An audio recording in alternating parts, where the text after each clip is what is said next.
Eclipse mania in full effect in towns and cities along what's being called the path of totality. One of the closest towns to us is Hopkinsville, Kentucky, about 4 hours away.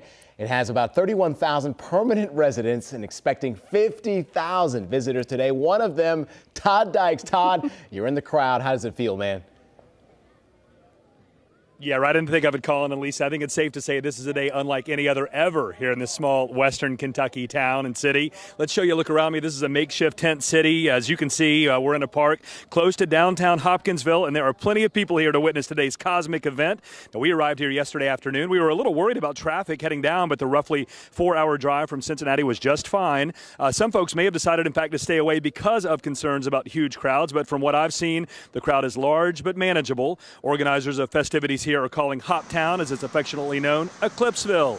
There have been all kinds of events and activities leading up to this afternoon's main event, and it's not shocking to us in the news business. We often find Cincinnatians everywhere. I have met several people from Greater Cincinnati who made the drive down to witness heavenly history. And I've never seen an eclipse before, and this is one of the few times in my life I'm going to be able to see a total solar eclipse in the United States, and that's really cool. I've heard that it can be a life-changing experience, so if I experience just a tiny bit of that, that'll be really cool. I'm pretty excited because not many people from my school are doing it, and it would be a pretty cool thing just to watch it.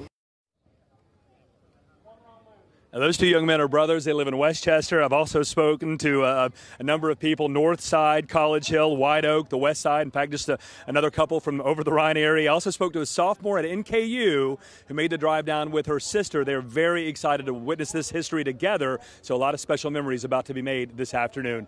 Colin and Lisa, we'll send it back to you in the studio for now. I'm Todd Dykes, WWT News 5 in Hopkinsville. Tell us again, what is so special about Hopkinsville, and why are all these people there, obviously for the eclipse, Todd, but why is it Hopkinsville?